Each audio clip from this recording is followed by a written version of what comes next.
For 1,000 years, the English language had no word for the color orange. Sunsets, autumn leaves, the glow of a campfire, all of it was simply called yellow-red. Then a piece of fruit arrived from the other side of the world and gave an entire color its name. No other fruit has ever done that. Not the lemon, not the cherry, not the plum. Only the orange rewrote the dictionary.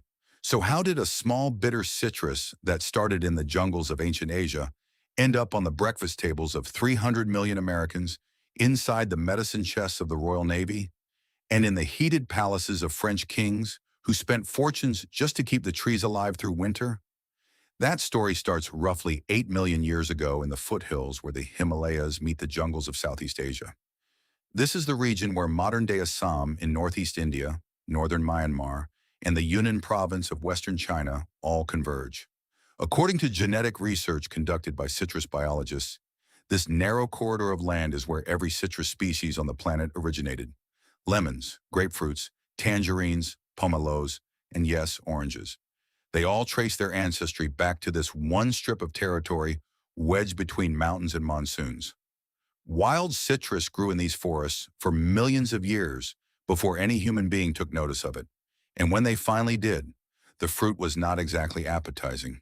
The wild ancestors of the modern orange were small, seedy, and often unbearably sour or bitter.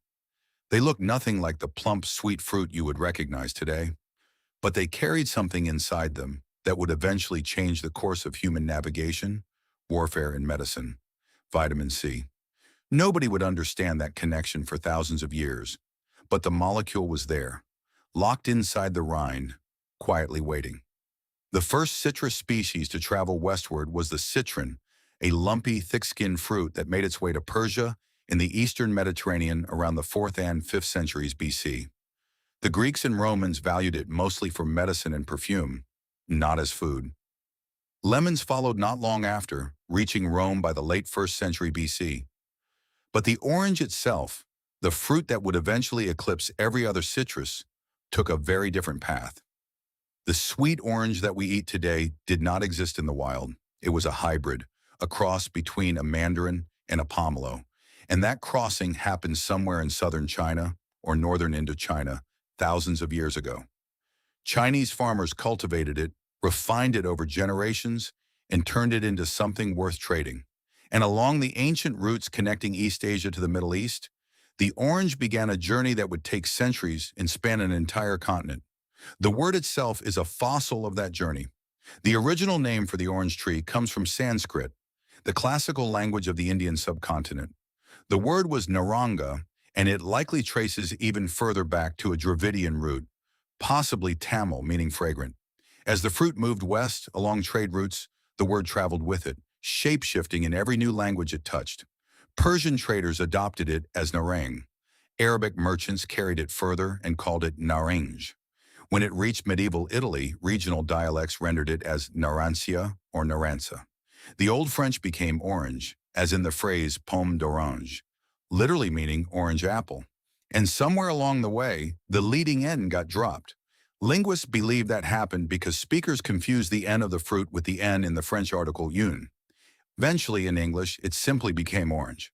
A word that had started in the forests of India arrived in England with the fingerprints of 6 different languages still on it.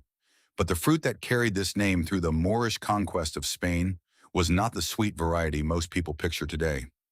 In 711 AD, Islamic, Arab, and Berber forces crossed the Strait of Gibraltar from North Africa into the Iberian Peninsula.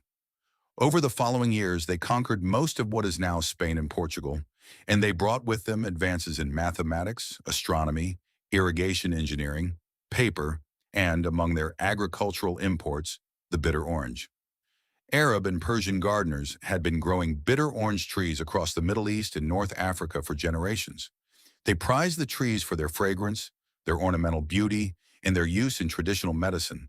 The fruit itself was too sharp and too sour to eat raw, but the blossoms smelled extraordinary, and the peel could be turned into perfumes, preserves, and medicinal preparations. By the 9th century, the Moors had introduced the bitter orange to Sicily during the Muslim conquest of the island. Complex irrigation systems designed specifically for citrus orchards began appearing across the Mediterranean. For roughly 500 years, this bitter ornamental citrus was the only orange that Europe knew, and honestly, Europeans were not that impressed. They treated it as a curiosity, a medicine, a garden decoration, not as a fruit worth eating. That was about to change. In the late 1400s and early 1500s, Portuguese sailors were pushing further down the coast of Africa and across the Indian Ocean than any European had gone before. These voyages were brutal. When Vasco da Gama set sail from Lisbon in 1497 with 4 ships and 170 men, he was sailing into the unknown. The voyage around the Cape of Good Hope was one of the most dangerous maritime passages on Earth. Storms battered the fleet, supplies ran low, and scurvy, though nobody understood what caused it yet, was already beginning to kill his crew. By the time the expedition reached the trading ports along the East African coast, da Gama had already lost dozens of men. But along those Arab trade routes that connected India to the African coast, his crew encountered something remarkable, a sweeter, juicier variety of orange that Arab merchants had been moving between India, China, and the ports of East Africa for years. Nobody on the Portuguese ships had ever tasted anything like it. Da Gama brought samples back to Portugal, and they were a sensation. This was not the sharp medicinal fruit the Moors had planted across Spain centuries earlier. This was something you actually wanted to bite into. The sweet orange thrived in the warm climate of southern Portugal, particularly in the Algarve region, where sunny days and mild winters created ideal growing conditions. It spread across the country so quickly and so successfully that within a century it had become known throughout Europe simply as the Portugal orange, and that name cemented itself in ways most English speakers never realize. In Greek, the word for orange is still portokali, in Turkish, portakal, in Romanian, portocaliu, in Arabic, burtukal. Half the languages on the Mediterranean rim name this fruit after the country that delivered it to their shores. Meanwhile, the Germans took a completely different approach. They called the sweet orange Apfelsine, and the Dutch called it Sinaasappel. Both names translate to the same thing, Chinese apple, because even though the Portuguese brought the fruit to Europe, everybody knew where it really came from. Now here is where the story does something that no other fruit in history has managed. It renamed a color. Before sweet oranges became widely available in Europe in the 1500s, the English language had no standalone word for the color between red and yellow. For nearly 1,000 years, English speakers had relied on the Old English compound word yellow-red, which translates literally to yellow-red. That was the best anyone could do. It described the hue by its relationship to two other colors, not as a color in its own right. When Geoffrey Chaucer sat down to write the Canterbury Tales in the 1390s, he needed to describe the color of a fox in his story, The Nun's Priest's Tale. The best he could manage was to call the animal's fur the color between yellow and red. He had no single word for it. Nobody writing in English at that time did. Colors that we would now call orange were described as saffron, citrine, amber, tawny, or red gold, depending on the shade and the context. None of those words meant what orange means today. They were workarounds, borrowed terms from spices, gemstones, and fabrics. The color existed everywhere in nature, in sunsets and autumn leaves and the coats of animals. But the English language simply had no dedicated name for it. Then the fruit showed up in English markets, and slowly, almost accidentally, the word for the fruit crossed over into the word for the color. According to the Oxford English Dictionary, the first recorded use of orange as a color name in English appeared in 1512. Someone used it in a will, spelling it orange. By 1532, the phrase orange velvet was appearing in Scottish account books. Through the late 1500s, orange tawny showed up regularly in clothing records and textile inventories. The transition happened gradually over about a century until by the 1600s, the word orange as a color name was widespread. And then came the moment that made it permanent. When Isaac Newton conducted his famous prism experiments in the late 1660s and 1670s and mapped the visible spectrum of light, he identified 7 distinct colors in the rainbow: red, orange, yellow, green, blue, indigo, and violet. Orange had earned its official place in the scientific vocabulary of color. Think about that for a second. A fruit had filled a gap in human language that had been empty for a millennium. We see that color every single day in sunsets, in flames, in the fur of foxes, in the embers of a dying fire. And for 1,000 years, we just called it yellow-red because we had no better word. The orange gave us one. But this fruit was not just reshaping how people talked, it was reshaping how the wealthy and powerful displayed their status. By the 16th and 17th centuries, the sweet orange had become one of the most coveted luxury items in all of Europe. In London during the 1500s, a single orange could cost as much as a pair of shoes. The fruit was rare, imported, perishable, and completely impossible to grow outdoors in the cold, wet climates of Northern Europe, which is exactly what made it the perfect status symbol. If you could afford oranges, you could afford anything. And if you could grow your own orange trees in a climate where they had no business surviving, you were making a statement about your wealth and your control over nature itself. Across the continent, from Florence to Fontainebleau, wealthy aristocrats began building elaborate heated structures called orangeries, designed specifically to shelter citrus trees through the winter months. It was considered good manners to present your king with an orange tree as a gift, a gesture of flattery that acknowledged citrus as the healthy luxury of the age. These orangeries were not simple greenhouses. They were architectural monuments to excess, and nobody built a more extravagant orangery than Louis XIII of France. In 1663, the Palace of Versailles received its first orangery, designed by the architect Louis Lavaux. But 20 years later, the king decided it was not grand enough. He commissioned Jules Ardouin Mansart to build something far more ambitious. The new orangery, completed between 1684 and 1686, was massive. The central gallery stretched over 150 meters long, with barrel-vaulted ceilings rising 13 meters high. The walls were nearly 5 meters thick, designed to trap heat and maintain a temperature above 5 degrees, even in the dead of a French winter. Louis filled it with orange trees gathered from every royal residence in France, plus hundreds more imported from Italy, Spain, and Portugal. And then came the Fouquet affair. In 1664, when Louis disgraced his former finance minister, Nicolas Fouquet, and convicted him of corruption, the king seized over 1,000 orange trees from Fouquet's private estate at Vaux-le-Vicomte and had every last one of them carted to Versailles. By the 1790s, the Versailles Orangery held several thousand trees, some of them over 200 years old, and it was the largest collection of its kind anywhere in Europe. But it was never really about the fruit. Oranges at Versailles served as three-dimensional propaganda. Foreign diplomats and rival monarchs visiting the palace would witness Louis XIV's ability to defy winter itself.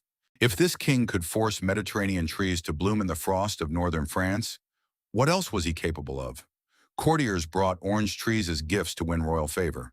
The king reportedly had his favorites potted in solid silver tubs and placed throughout the staterooms of the palace to perfume the air, because he had developed an allergy to flowers in old age and preferred the scent of citrus instead. A fruit that started as a wild, bitter thing in the jungles of Asia had become the ultimate ornament of European royal excess. While kings were spending fortunes keeping orange trees alive for decoration, the fruit was about to prove its value in a way that had nothing to do with luxury. It was about to save thousands of lives. For centuries, sailors on long ocean voyages had been dying from a mysterious and devastating disease called scurvy. The symptoms were horrifying. Skin bruised at the slightest touch. Gums bled and swelled until teeth loosened and fell out. Hair fell away. Old wounds that had healed years earlier would suddenly reopen. Left untreated, victims declined into lethargy and death, and the scale of the killing was staggering. The British Navy alone lost an estimated 1 million sailors to scurvy between 1500 and 1800. That death toll exceeded all British combat fatalities over the same 3 centuries. Vasco da Gama's first voyage to India lost roughly 100 of his 170 crew members, most of them to scurvy.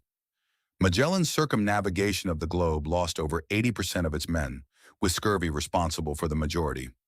Sailors had been noticing for centuries that eating citrus seemed to help. The English Admiral Richard Hawkins specifically recommended oranges and lemons for scurvy as early as 1593. The English naval surgeon John Woodall made the same recommendation in his 1617 manual, The Surgeon's Mate.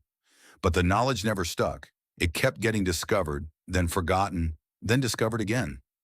Nobody formalized the connection. Then in 1747, a Scottish naval surgeon named James Lind changed that.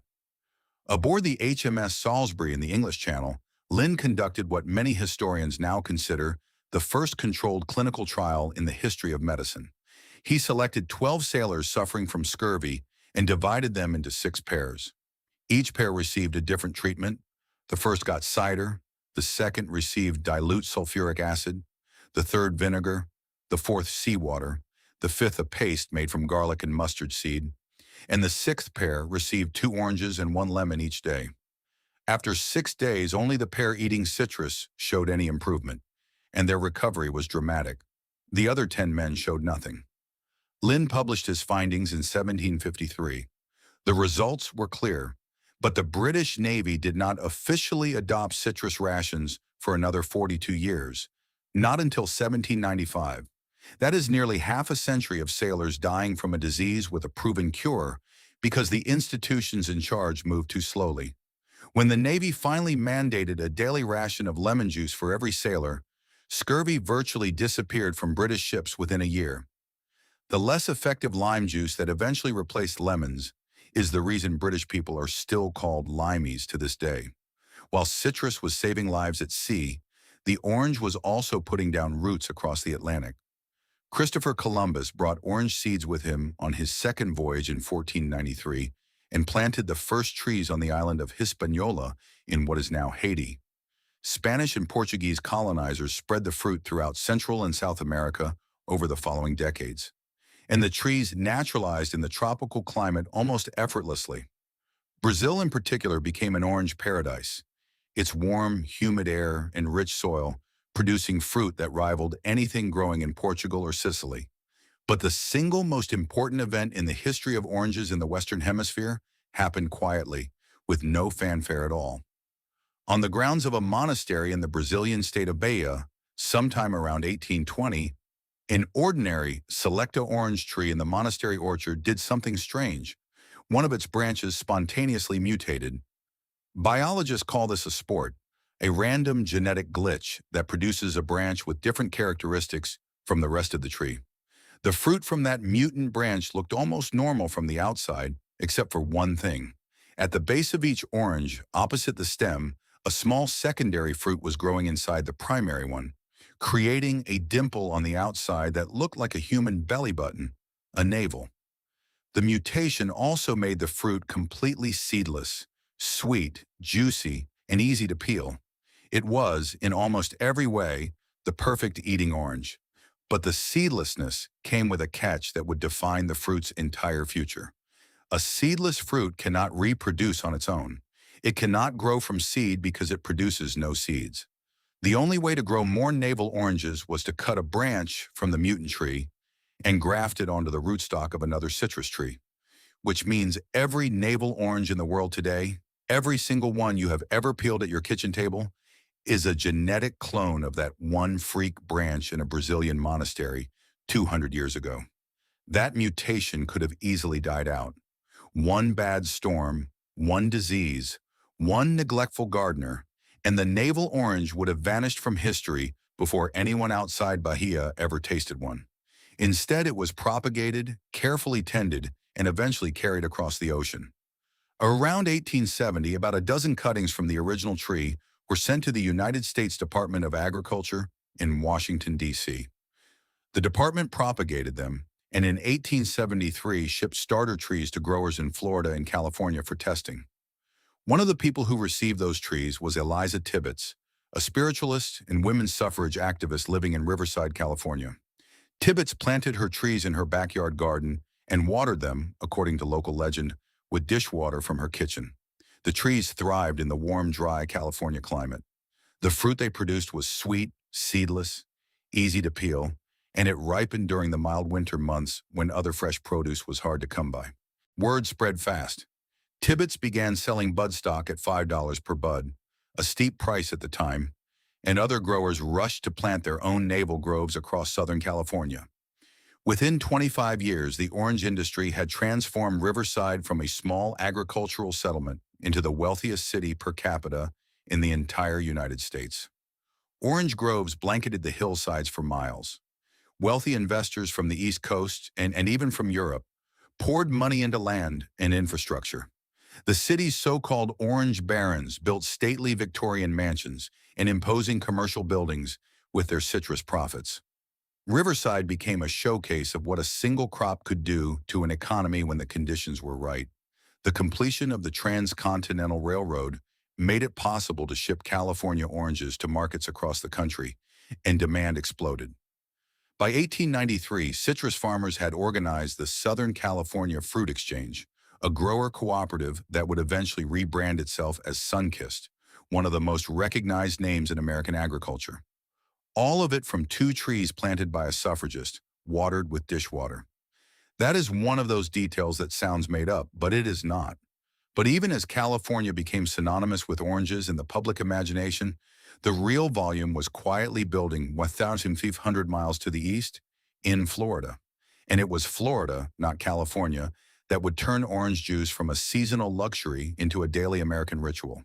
Because for most of human history, people ate oranges. They did not drink them. That distinction matters more than it sounds.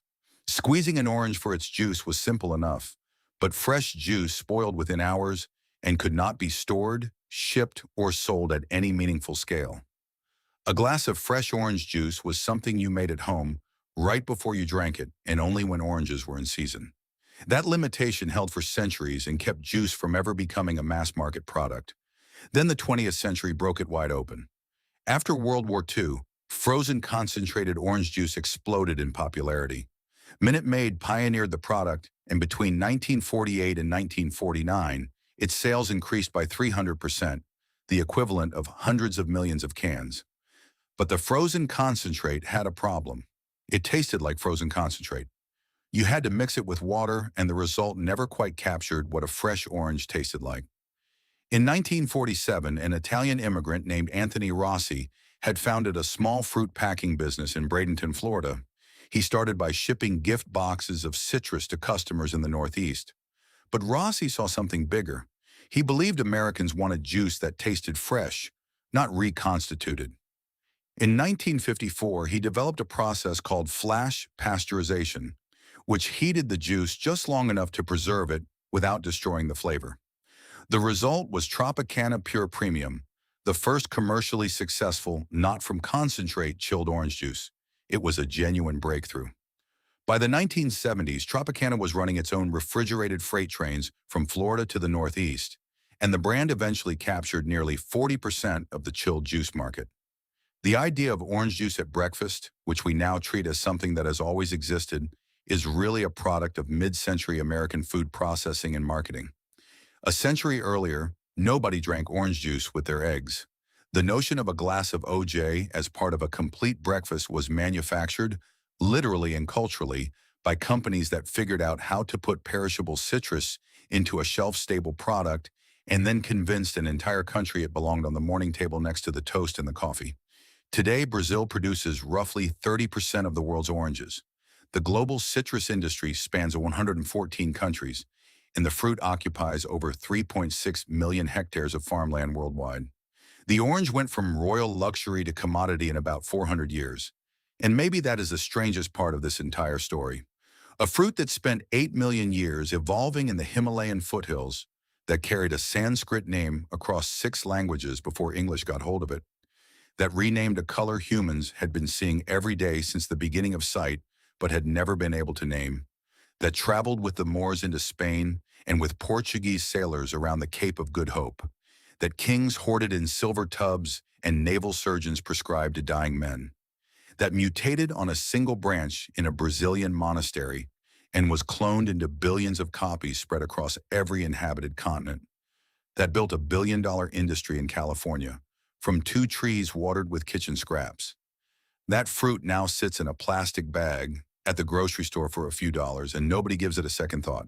We peel them absent-mindedly. We squeeze them into glasses without looking. We toss the rinds into the trash without any awareness of the 8,000-year chain of events that put that particular fruit in our hands. The orange is not just something you eat. It is a map of human civilization drawn in peel and pulp and juice, connecting Sanskrit scholars and Portuguese explorers and French kings and British surgeons and Brazilian monks and California suffragists across millennia. The next time you peel one, hold it for a second. Feel the oil mist from the rind. That scent traveled further than most people will in their entire lives.